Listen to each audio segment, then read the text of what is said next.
Diálogo Cidadão retorna com o professor Décio Franco Davi, tratando de questões relacionadas ao sistema criminal. Ele é um grande conhecedor do assunto. Décio, o que você pensa, o que você diz, o que você acha em termos de conveniência, de possibilidade de justiça social, busca de justiça social, tentar realizar justiça social através do direito penal? Essa sua pergunta é bastante interessante. Muitos estudiosos ao longo do histórico da ciência penal sempre tentaram buscar uma finalidade para que serve o direito penal. Houve um autor muito importante chamado Hans Welzel, que é um alemão, pai da teoria chamada finalismo, que dizia que o direito penal serviria para essa construção de finalidades, vamos chamar, pedagógicas, sociais. Então, eu trabalhei com relações de reconstrução éticas, assim, de realmente reeducar a sociedade pelo direito penal. No momento em que ele pensou isso, muitos autores adotaram. Inclusive, ele é um autor que influencia muitos pensadores penais brasileiros ainda hoje. Curiosamente, na Europa, o pensamento dele já está assim, ultrapassado há muitos anos. Superado. Só que em falar em buscar a justiça social pelo direito penal é sempre uma faca, sabe, uma estrada de duas vias, vamos assim dizer.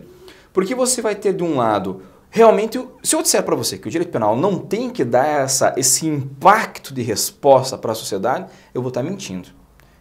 O sistema se espera que a justiça realmente possibilite dar essa resposta. Há um outro pensador atual chamado Klaus Roxin, talvez o maior penalista vivo do mundo hoje, já é idoso, 80 e poucos anos, ele fala que a aplicação da pena serve, dentre outras finalidades, para reconstruir esse aspecto de confiança para o cidadão, quando ele vê a justiça ser aplicada, criar essa credibilidade do sistema judiciário. De prevenção também. Exatamente. Só que, claro, que eu não consigo, e isso é uma questão de finalidade de busca sociológica da estrutura punitiva, eu não consigo encontrar uma justiça social por meio do isolamento, por meio da punição. Pode ser que a gente fale assim, mas o problema então está em quem é punido. Sim, aí a gente volta no mesmo problema de sempre. Punir mais não quer dizer que se tenham menos crimes. A questão é justamente que essa finalidade de se buscar justiça social faz com que surja um problema muito sério na estrutura de julgamento de um réu. Porque se eu tenho que dar uma resposta para a sociedade, e isso é uma frase do professor Hamilton Bueno de Carvalho, eu achei muito interessante essa frase do professor Hamilton, ex-juiz, né? Ele é juiz aposentado do Tribunal de Justiça do Rio Grande do Sul, da famosa 5ª Câmara Criminal. Diz ele assim, eu quero ver o juiz ser juiz quando a mídia diz que o réu é culpado, quando a sociedade exige a punição dele. Porque é nesse momento que ele tem que garantir os direitos do acusado, aspecto constitucional. Porque quando ele não tem, talvez, esse perfil mais comprometido com as garantias, é muito fácil para o judiciário punir. E daí nós temos aquela... Vai no embalo. E daí nós temos aquela sensação de que fez-se justiça. Não, não se fez justiça. Se fez injustiça. Então, assim, dizer que há uma pacificação social pelo direito penal, não dá. Repito, o zagueiro não é o craque do time. Então, infelizmente, não dá. Né? E o que é o direito penal do inimigo, ou direito penal contra o inimigo? Certo. Isso existe de fato, concretamente? Teria algum mecanismo exemplificativo que você poderia nos passar? Claro. Dessa ideia de direito penal do inimigo ou direito penal contra o inimigo? Vamos só para transpassar o pessoal de casa que nos assistem, o que vem ser um conceito, né, desse direito penal do inimigo. Então, o direito penal do inimigo ele surge por meio de um pensador alemão chamado Günter Jacobs, nos anos 80, em decorrência de ataques terroristas na Alemanha. O que acontece? O modelo de sistemas penais que o Jacobs defende é um modelo pautado em estruturas normativas. Logo, assim, eu estou fazendo, claro, uma síntese muito injusta ao pensamento do autor, mas só por conta de dar uma explicação prévia. Em síntese, bem basilar, ele defende que ao punir alguém, nós estamos buscando uma reestruturação do sistema normativo. Eu puno porque os sujeitos cumpriram uma norma, puno para reestruturar e proteger as normas jurídico-penais. Muito bem. O direito penal do inimigo surge para ele porque é esta pessoa que descumpre uma expectativa social, um papel social que ela deveria desempenhar, de tal nível, tão agressivo, que chega a romper o sistema social, ele deve ser uma pena muito mais grave. Ele perde o status quo de cidadão, podendo ser torturado para obter provas, podendo ser não somente isolado, como em alguns casos, morto. O direito penal do inimigo é isso, é aquele direito penal que nos fragmenta entre nós e eles, nosso grupo e os outros. Criar algumas figuras que precisam ser, entre aspas, ou às vezes nem tão entre aspas, eliminadas. a estrutura acaba sendo essa. Certo. Qual o problema? Quando nós importamos esse discurso deste autor, que tem todo um contexto teórico para que ele defenda isso, para a nossa realidade brasileira, esse discurso ficou muito forte pós os atentados de 2001 nos Estados Unidos. Só que no Brasil nós temos um direito penal do inimigo implementado. Vou te dar um exemplo que nós conversamos há pouco. O adolescente infrator. Ele é um inimigo que a sociedade não tolera. O traficante é um inimigo que a sociedade não tolera. O próprio detento, o próprio preso é um inimigo que a sociedade não tolera. Só pelo fato de ser detento, de ser preso. Nos Estados Unidos há um estudo muito interessante sobre os sex offenders, né? Ou seja, os criminosos sexuais. Existe um direito penal do inimigo lá. Sabe, existe assim, e nós estamos importando algumas características dessas, na qual o estuprador é o inimigo a ser dizimado.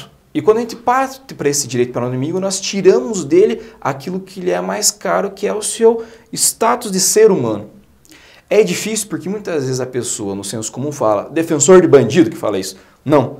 Só que nos falta aquela concepção de alteridade e de justiça, que quando nós buscamos a eliminação deste inimigo, nós buscamos a nossa própria eliminação, porque ele também é um cidadão. O direito serve para isso, para preservar aquilo que nos é intolerável, que é o crime. Certo. Um outro aspecto que me parece interessante nós temos muitos presos no Brasil. Eu não sei números, talvez você saiba melhor que eu, mas eu imagino que a gente deve ter algo em torno de 600 mil presos no Brasil. E muitos desses presos são presos provisórios. Eu quero dizer aqueles presos que não tiveram ainda uma decisão penal condenatória transitada em julgado. É isso mesmo? O que você pensa? Essa questão da gente ter muitos presos provisórios, é normal? Tem algo desviado, equivocado, doentio, errado? O que você diz a respeito desse tema? Vamos lá. Esse é um ponto que é um grande, sabe, o calcanhar de Aquiles do sistema processual. Por uma razão muito simples. Nós temos na Constituição, no artigo 5º, inciso 57, que fala sobre a presunção de inocência. Então, ninguém será considerado culpado até uma sentença penal transitada em julgado. Ponto. Recentemente tivemos aquela decisão paradigmática do STF que diz que pode haver um cumprimento prévio de pena, mesmo sem terminar as alçadas recursais. Certo. O que acontece? Decisão recentíssima do nosso Supremo Tribunal Federal. Exatamente. Qual que é o problema disso tudo? A prisão provisória, a prisão cautelar, aí as cautelares pessoais, elas entram para nós com uma resposta do judiciário para justamente esse fenômeno que eu não consigo controlar, que é o crime. Então eu prendo de forma antecipada, dizendo normalmente lá no artigo 312, pensando numa preservação de uma ordem social, dizendo que eu prendo para evitar que esse sujeito vá cometer novos crimes. E só um detalhe, há muitas situações em que é realmente necessário esse tipo de antecipação, de cuidado, né, de segurança, de acautelamento, às vezes se justifica. Há casos que sim, mas se nós formos pensar num direito constitucionalizado penal ou num direito penal de âmbito constitucional, a regra é responder em liberdade porque você é inocente. O Estado que junte provas para demonstrar sua culpa. Presunção de inocência. O problema é que a estrutura judiciária muitas vezes cria aquilo que o Franco Cordeiro chamava de quadro paranoico. Eu busco um juízo condenatório para efetivar já as provas que eu detenho previamente. E a prisão provisória, a prisão cautelar, a prisão preventiva entram nesses termos. Porque daí eu busco já satisfazer, eu já tiro o sujeito do convívio da sociedade, porque daí então eu já estou pacificando. E nós temos, indiscutivelmente, um grande número de prisões antecipadas. E muitas vezes acaba ocorrendo prescrição, acaba ocorrendo inocência, a prova era insuficiente. E como tratar esse sujeito que já recebeu o rótulo de preso, carimbado. Tatuado, né? Exatamente. Porque, infelizmente, os nossos presídios não são bons. Imaginar que o sistema criminal vai transformar esse sujeito e vai dar pacificação social é imaginar que o carcereiro deva ser algo bom. Veja que incoerência. Imaginar que o carcereiro tenha que ser uma pessoa que possibilite um estudo social sobre o preso, um estudo psicológico sobre o preso. A figura do carcereiro por si só ela é ruim, historicamente, e nós tentamos ver que ela funciona. Sabe, é uma incoerência estrutural muito grande. Consequentemente, sim, temos muitas prisões. Isso é ruim, é péssimo. Temos muitas prisões processuais demasiadamente. Essa decisão do STF é muito perigosa para um sistema de direitos constitucionais, porém, há muitos defensores dela. Sabe, se você precisar de assim, dá para fazer assim, um panorama futuro? Dá. precisamos resistir a esse âmbito punitivista extremado. Precisamos resistir a isso. Bom, você tocou num outro assunto muito importante, que é o nosso sistema penitenciário, que é um sistema penitenciário caótico, problemático, né? Falta investimento público, falta muita coisa. O que você diria desse nosso sistema penitenciário, que muitas vezes acaba por piorar quem lá entra, né? A pessoa entra de um modo, ela sai normalmente pior. O que poderia ser feito concretamente no Brasil para a gente melhorar esse panorama do nosso sistema penitenciário caótico, problemático, gerador de mais problemas, né? Que piorador das pessoas? Sim, uma pergunta muito difícil essa, para falar a verdade. Claro que, por mais que eu tenha estudado já o direito penal, também tem que ter a humildade assim, que essa é aquela pergunta que talvez nunca nós tenhamos uma solução única. Vários pensadores já escreveram sobre o assunto. Há um trabalho muito importante que aconselho a quem nos ouve até buscar esse trabalho, que é do professor René Eldotti, que se chama Bases para um Sistema Alternativo de Penas. É um livro que ele escreveu nos anos 80, tem várias reedições, no qual ele propõe várias medidas. O incentivo ao trabalho do preso, o uso de penas alternativas. A Europa trabalha com vedações e prisões baixas, então não se tem alguns países que falam assim, eu não posso prender o sujeito por 1 ano, 2 anos, porque não faria sentido uma medida tão drástica num período tão curto. Há outras que poderiam melhorar essa pessoa, ressocializar, melhorar essa pessoa, torná-la mais apta a um sadio convívio em sociedade, sim, sem envolver a restrição da liberdade, a privação da liberdade. Exato. O professor Miguel Reale Júnior, ex-ministro da Justiça, no livro dele fala uma frase que eu acho muito interessante. Eu não lembro as palavras exatas, mas o contexto é mais ou menos esse. Que é forçoso eu afirmar que a prisão consegue construir um modelo diminuto de sociedade. Na verdade, não. As regras do presídio são as regras do presídio.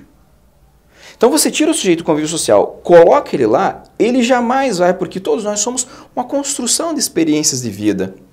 E essa experiência que ele detém lá vai macular ele para o resto daquilo.